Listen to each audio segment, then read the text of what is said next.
Նախ եկեք սահմանենք, թե ինչ ենք հասկանում զենք ասելով։ Որտեվ այդ հասկացողությունը, այդ եզրը բավականին այսպես լայն հասկացողություններ է պարունակում իր մեջ։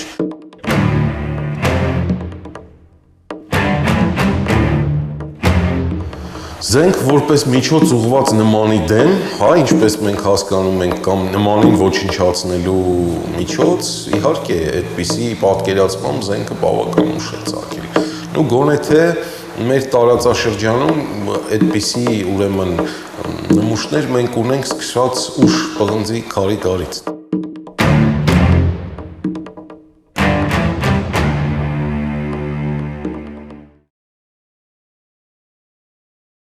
Որպեսզի հասկանանք այդ ամենը, ցանկալի կլինի մի փոքրիկ էքսկուրս կատարենք դեպի ուրեմն վաղ մարդու գործունեությունը, հա։ Այսինքն մարդը համարվեց մարդ, բաժանվեց բնությունից այն ժամանակ, մեր այսօրվա անգամ պատկերացումներն են այդպես մնացել, չեն փոխվել, երբ որ նա սկսեց ստեղծել առաջին աշխատանքային գործիքներ։ Դա էր բնությունից բաժան։ Այսինքն խնձորը ուտելու Եվայի եւ Ադամի պահը, որը հենց այսպես ազդարարեց մարդու առաջացումը։ Հիմա ինչ էին իրենցից ներկայացնում այդ աշխատանքային գործիքները, հա, անգամ մեր պատկերացումներն էլ դրա մասին, այդ պահի մասին էլ բավականին այսպես հեղեղուկ եւ տեսական, ինչի որտեղ նյութական մշակույթի մնացորդներ գտնել այդ վաղնջական ժամանակներից 3 միլիոն 4 միլիոն, հա, երեք ինձ հայտնեցին, որ Աֆրիկայում գտել են այսպես ոսկոր, կողոսկր, որի վրա կան կտրման հետքեր։ Բայց այդ ժամանակ մարդ չի եղել ըստ մեր տվյալների։ Այսինքն ինչ, կամ եղել է մարդ, կամ դա կենդանիները նույնպես դուք գիտեք օգտագործում են քարեր, փայտ եւ այլն որպես գործիք։ Ինչ էին ներկայացնում առաջ իրերը, քարեր բնականաբար, բնությունից վերցրած, որոնք ունեին բնական ձև եւ աշյանաբար մարդը սկսեց դրանք ձևավորել, հա, ձևափոխել, դրան ձև հաղորդել, ավելի հարմարացնել իր գործառույթներին, հետո սկսվեց բաժանվել այդ իրերի գործառույթները եւ այլն։ Հա, բավական երկարատև միլիոնավոր տարիներ ուրեմն տևած process է եղել։ Եվ այդ ժամանակ զենք որպես այդպեսին դիֆերենցացնել, բաժանել, հա, ասել, որ սա այս իրը եղել է զենք, հավանաբար նա իր մեջ ներառել է այդ բոլոր գործառույթները։ Այսինքն օգտագործվել է եւ պաշտպանվելու համար, եւ որս կատարելու համար, եւ անգամ որսի արդյունքը վերամշակելու եւ օգտվելու համար։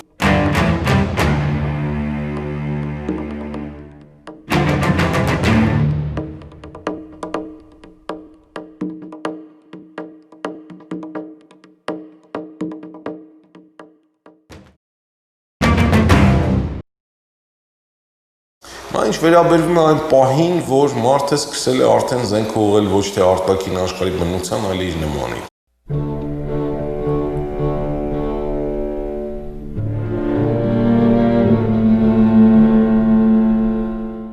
Մասնագետների մոտ կա այն կարծիքը, որ երբ որ սկսվում է հասարակական շերտավորումը, երբ որ սկսում են ձևավորվել առաջի ցեղային միությունները, երբ որ սկսում են ձևավորվել ուրեմն ռեսուրսների նկատմամբ այսպես լուրջ վերաբերմունքը դրանք սեփական կարիքների համար օգտագործելու, ապա սկսվում են ուրեմն մարդկային հասարակության մեջ ընդհարումները։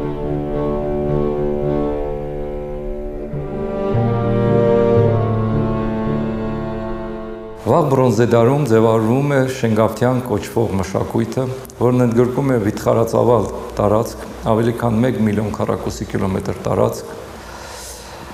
եւ այս մշակույթը ունենում է իր քաղաքային կենտրոնները, ինչպիսիք ասենք Շենգավիթն է։ Այստեղ կուտակած բավականին մեծ հարստություն է իր ժամանակի համար պաշտպանելու եւ պահպանելու անհրաժեշտություն էր ստեղծում։ Եվ այդ ժամանակաշրջանում մենք ունենք ձևավորված ամրաշինական համակարգ։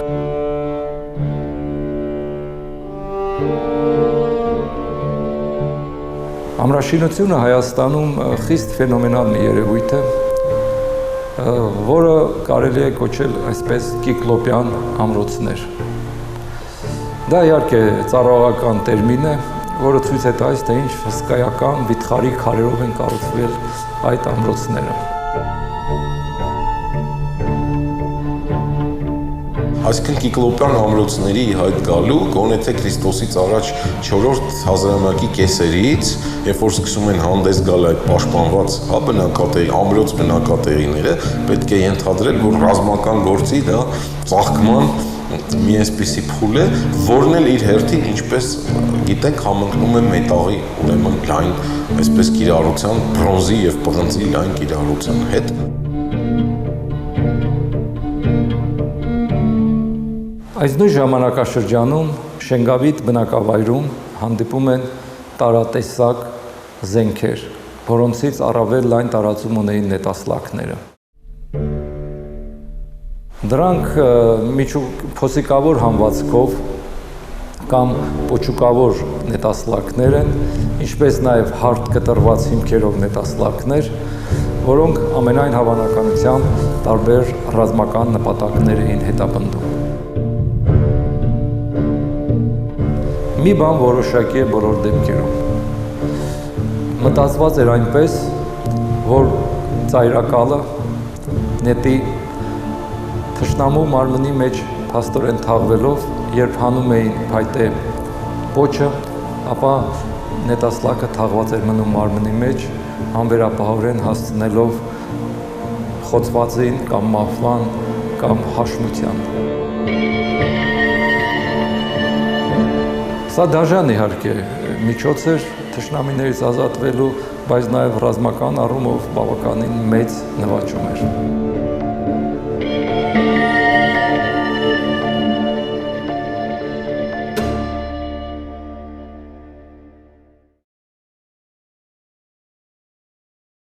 Հաջորդ ժամանակաշրջանը, երբ աննախադեպ զարգացում է ապրում ռազմարվեստը, դա միջին բրոնզի դարի մշակույթն է։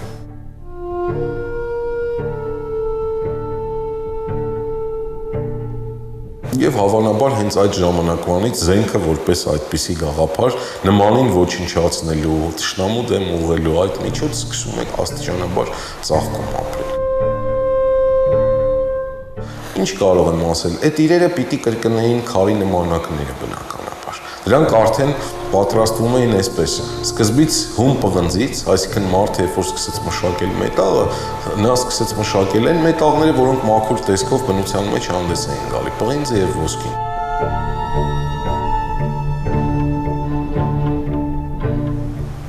Զենքերի առումով բացառիկ է սուսերի գյուտը։ Սա իմ կարծիքով աշխարհում ամենահին պրոֆեսիոնալ զենքն է։ Որովհետև եթե զենքի մյուս բոլոր տեսակները կարելի է օգտագործել եւ ռազմարվեստում, եւ որսորդության մեջ, ապա սուսերը միայն եւ միայն կարելի է օգտագործել միայն ռազմի նպատակով։ Ինչ էին սրանք։ Պատկերացրեք 1 մետր 20 սանտիմետր երկարությամբ, կտրվածքում խաչաձև հենքով, բավականին ճկուն եւ միևնույն ժամանակ ամուր մի զինատեսակ, որը հետիոտը մարտի ժամանակ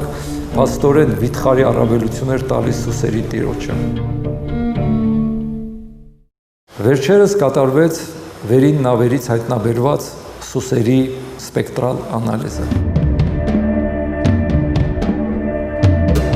Եվ զարմանալի մի երևույթ։ Փաստորեն 23-22-րդ դարերով թվագրվող այս սուսերը պատրաստված է անագային բրոնզից։ Ընդ որում, անագը կազմում է մոտավորապես 11%։ Սա դասական անագային բրոնզի օրինակ է,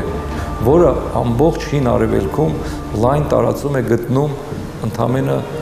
17-16-րդ դարերում։ Եվ հավանաբար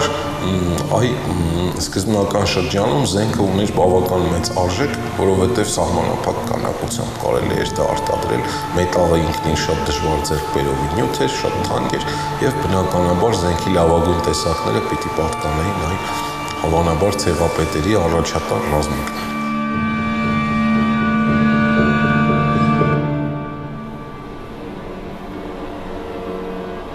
Միջին բրոնզեդարյան Հայաստանում կան դաշույններ, կուրզեր, անգամ պատրաստված մարմարից, որոնք կիրառվել են բարձր սոցիալական դիրք ունեցող մարդկանց կողմից եւ ամենայն հավանականությամբ նրանք ունեցել են ծիսական որոշակի իմաստ։ Զենք սարքելը դա այսպես տեխնոլոգիական մի ամբողջ հասարակության տեխնոլոգիական զինվածության խնդիր կա։ Այսինքն դա պետք է դիտարկել հումքի աղբյուրի շահագործումից կամ հումք գնելուց կամ հումք փոխանակելուց, մինչև ուրեմն այդ զենքի խնամք անգամ, սրել, մաքրել, վերականգնել եւ այլն։ Դա մի հսկայական այսպես ցիկլ։ Ցավոք սրտի այդ ցիկլի տարբեր մասերը համաչափ չեն ուսումնասիրված։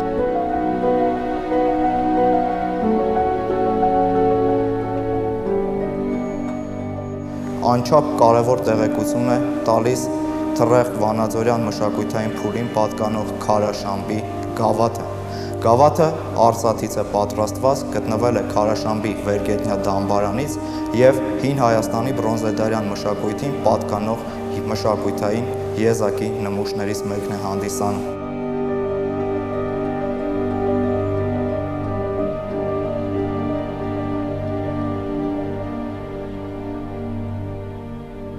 Գավաթի իրանը բաժանված է 6 հորիզոնական գոտիների եւ 3-ում առկա են ծիսական զենքեր, ինչպես նաեւ առասպելաբանական սյուժե։ Առաջին գոտում պատկերված է աջ ոտքի վրա ծնկի իջած նետաձիգ, որին ուղեկցում է շունը, եւ նետը արձակել է վարազի վրա, իսկ մյուս նետը կարծես թե պատրաստվում է արձակել երևացող գոտու վրա երևացող գայլի կամ նման գիշատիժ կենդանու վրա։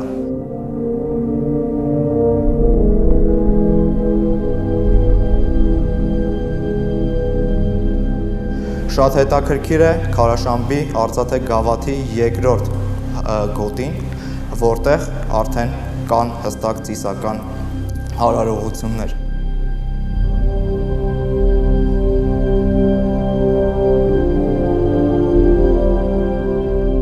Երկրորդ գոտու այդ հատվածը պայմանականորեն կարելի է բաժանել 3 մասի։ Առաջինում 3 նիզակակիրներն են, որոնք իրենց առաջնորդվող քրմի, ինչպես նաև քնար նվագող եւ 2 փողային նվագող երաժիշտների ուղեկցությամբ գնում են դեպի ծիսական խնջույքի։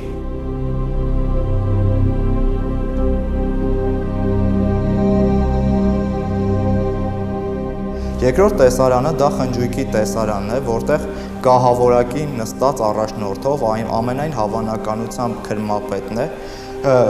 փորձում է դատարկել խմիչքով լի գավաթը։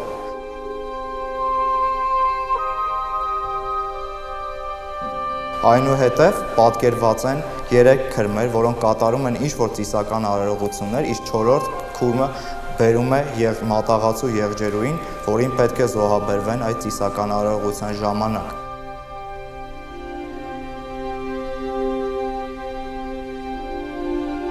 Երրորդ մասը կազմում են 3 նիզակակիրները, որոնք կռվում են համապատասխանաբար հակառակորդ սուսերակիրների դեմ։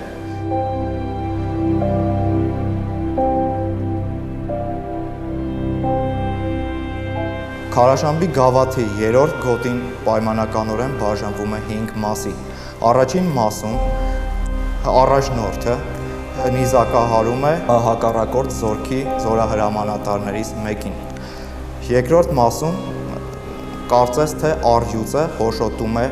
ցլին, սա իր մեջ նաև պարունակում է այլաբանական իմաստ։ Երրորդ մասում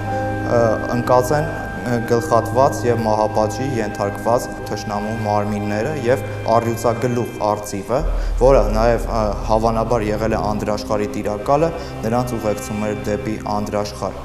Չորրորդ մասում եւս զորահրամանատարներից մեկը կարծես թե նիզակահարում է հակառակորդ զորքի զորահրամանատարներից մեկին։ Իսկ 5-րդ մասը դա հաղթական մասն է, որտեղ առաջնորդ քուրմը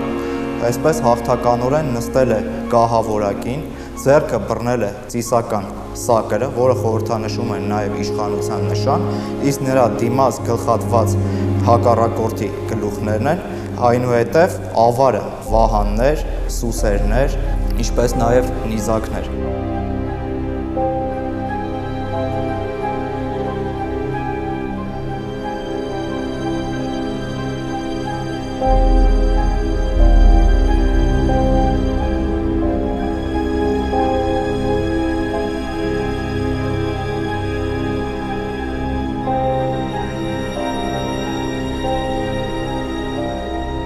Ամենայն դեպս, եթե այսպես ընդհանուր մշակութային պերսպեկտիվայով ունենք, ապա միջին բրոնզի դարում մեր, հա, Քրիստոսից առաջ գոնե թե 24-22-րդ դարերից սկսած,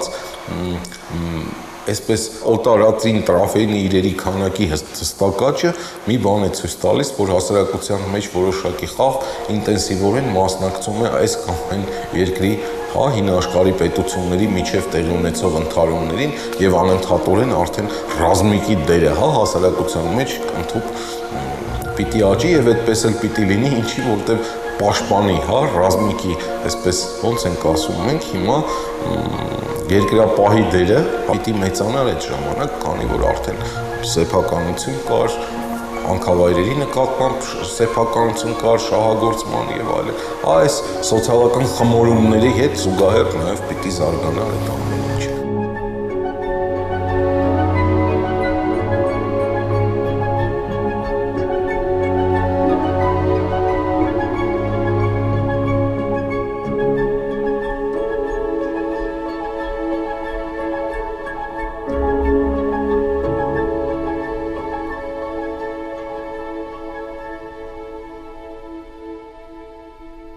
Մյուս կարևորագույն երևույթը, որ այս ժամանակ հավաստում է Հայաստանում,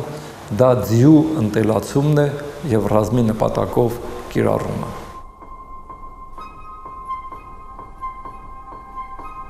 Կարող եմ ասել, որ այս առումով Հայաստանը բավականին լուրջ կռվաններ ունի ի տարբերություն հարևան երկրների եւ ընդհանրապես ամբողջ եվրասիական տարածաշրջանի, որտեղ բազմաթիվ երկրներ փորձում են վիճարկել ձիու ընտելացման, ռազմի նպատակով օգտագործման առաջնահերթության դափնին։ Ինչ է հայտնաբերվել ներքին նավերի արքայական դամբարաններից։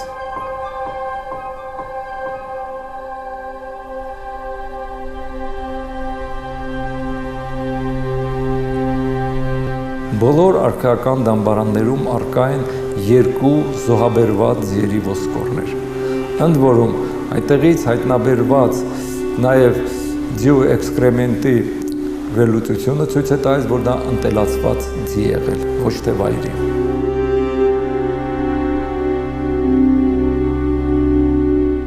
Ահա այս նույն դամբարանում հայտնաբերվեց նաև երկաթից պատրաստված մի սանձ։ Սա կարող եմ ասել, որ ամենամեծ հանելուկներից մեկն է, որտեղ երկաթ երրորդ հազարամյակի վերջում, այն էլ ձիու սանձ, սա մի փոքր խոստովանենք, որ անհավատալի է թվում։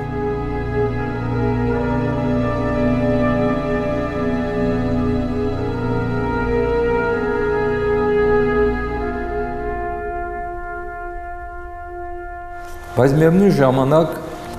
սանձը պատրաստված է միայն կոփման եղանակով, այսինքն ձուլածոց չի, ինչը բնորոշ է վաղ երկաթեդարյան գտածոներին։ Ունի հիանալի պահպանվածություն, որը հատուկ է միայն բնակտոր երկաթից պատրաստված իրերին,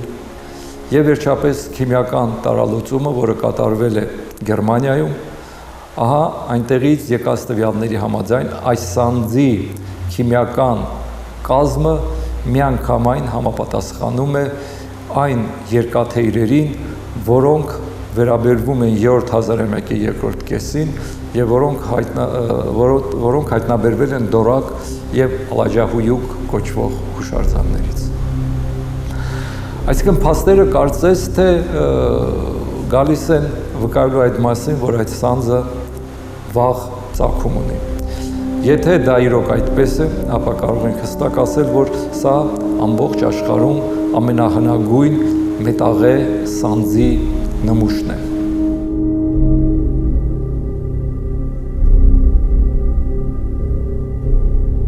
Ահա երկար ժամանակ Այս բացահայտումները կարծես թե թերահավատությամբ էին ընդունվում հայ գիտնականների կողմից։ Սակայն 2007 թվականին համար 7 դամբարանում հայտնաբերվեց մի հոյակապ գունազարդ սափոր, որի վրա պատկերված էր ընտելացված ձիերի երամակ։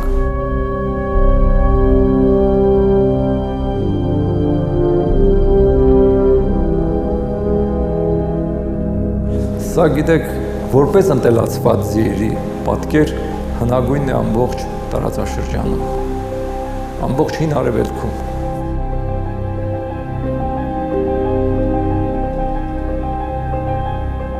Ընտելացված ձիերի երամակի առկայությունը այդ բոլոր մնացած փաստերի հետ արդեն թերևս որևիցե կասկած չի թողնում, որ Հայաստանը եղել է ձիերի ընտելացման եւ ռազմի նպատակով օգտագործման առաջին հայրենիքներից մեկը։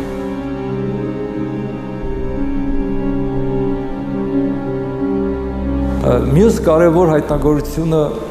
մարտակառքերն են, որոնք հայտնաբերվել են Լճաշենում, Սևանա լճի ավազանում։ Դրանք ունեն լատինական, ռուսական «այի» տեսք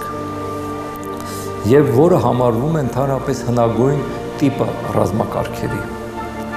Ես մոռացա ասեմ, որ այդ մարտակառքերի անիվների պատկերները, որ գոյություն ունեն նավերի անոթի վրա, նույնպես հնագույն են, որտեղ նրանք 4 ճաղեր ունեն, որտեղ ինչքան քիչ է ճաղերի քանակը, իսկ նվազագույնը դա 4-ը պետք է լիներ, այնքան ավելի վաղ է համարվում մարտակառքը, որտեղ հետագայում, ասենք Աքեմենյան շրջանում մարտակառքի ճաղերի թիվը հասնում է 32-ի։ Սա ցուցիչ է, որ ցույց է տալիս ինչպիսի վաղնջական մարտակառքի սխեմատիկ պատկերի հետ մենք գործ ունենք։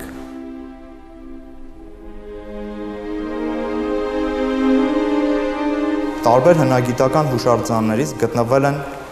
հսկայական մեծ վահաններ, որոնք ամենայն հավանականությամբ ևս պետք է ունենային ծիսական, դեկորատիվ եւ պաշտամունքային նշանակություն։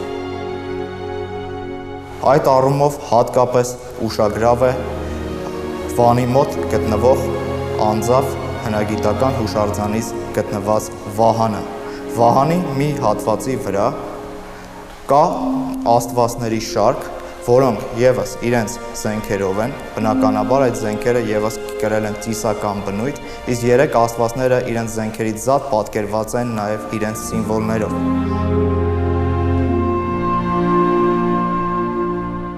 Հատկապես աչքի է ընկնում վահանի առջևում ընթացող Ուրարտուի գերագույն աստված Խալդին։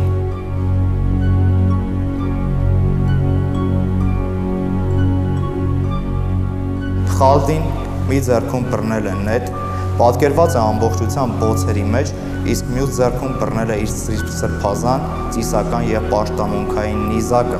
խալդյան զենքը կամ, ինչպես ուրարտացիներն էին ասում, Խալդինինի գիշ շուրին։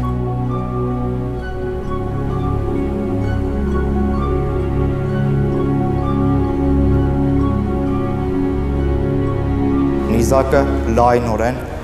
ասոցացվում էր Խալդիի պաշտամունքի հետ և նման նիզակներ կան և գրավոր աղբյուրներում, և պատկերագրության մեջ, և հայտնի են հնագիտական հուշարձաններից։ Մասնավորապես Խալդիի նիզակը վեր էր խոյանում Ուրարտուի հոգևոր կենտրոն Մուծածիրի տաճարի տանիքին։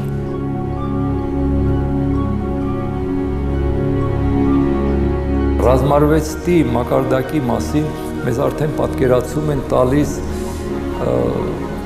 ուշ բրոնզի և վաղ երկաթե դարի բրոնզե գոտիների պատկերագրությունը։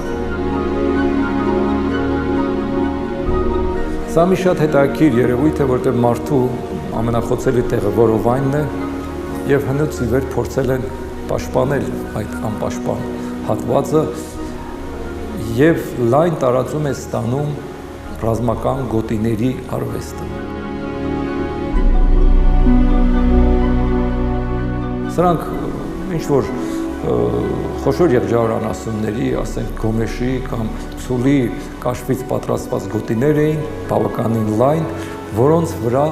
արդեն ամրացվում էր պղնձե կամ բրոնզե թիթեղը։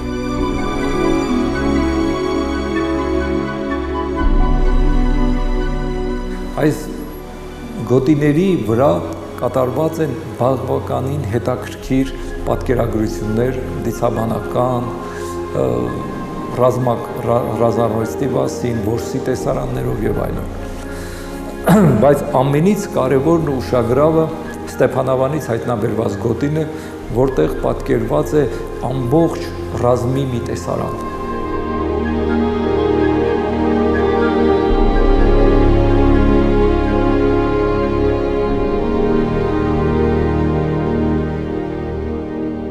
Այստեղ մենք տեսնում ենք եւ առաջնորդներին, որոնք մենամարտում են միմյանց դեմ եւ որոնք մնացած բոլոր զինվորներից շատ ավելի բարձրահասակ ու մեծ են, ինչպես ընդունված է հին արևելքում, նույն երևույթը մենք տեսնում ենք եւ Եգիպտոսում, եւ Միջագետքում, եւ տեսնում ենք հեծելազոր, եւ տեսնում ենք հետևակայիններ, որոնք զինված են կիսագլանաձև վահաններով, երկար նիզակներով, դաշույններով, սրերով, մարտակառքերով, եւ այստեղ արկա է նաեւ ավանգարդ, հիմնական ջոկատ եւ գումակ հասկացողությունը։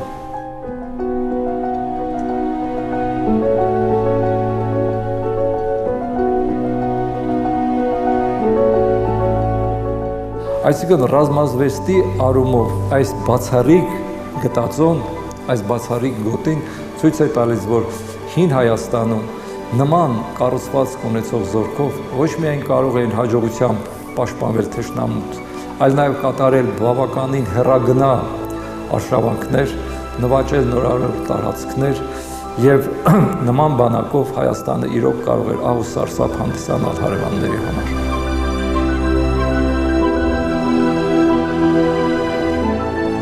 Շատ հետաքրքիր է նաև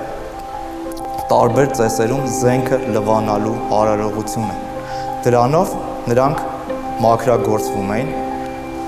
դառնում անմեղ սունակ եւ շատ հաճախ այդ զենքը կիրառում պատերազմների մարտի ժամանակ։ Մարտից հետո եւս կար ծես, ինչի մասին վկայում են ասորեստանյան սկզբնաղբյուրները, ինչպես նաև այլ աղբյուրներ, օրինակ ասորեստանյան արքաները կան սկզբնաղբյուրներ, որ իրենց զենքը լվանում էին հայկական լեռնաշխարհի լճերում։ Դրանով նրանք հպատակեցնում էին տվյալ լիճը եւ փաստորեն մարտից հետո ձեռք բերում անմեղ սունակություն եւ մաքրվում իրենց մեղքերից։ Եվ տեսեք, օրինակ դրա փայլուն օրինակը մեր պեղված հուշարձանից մեկը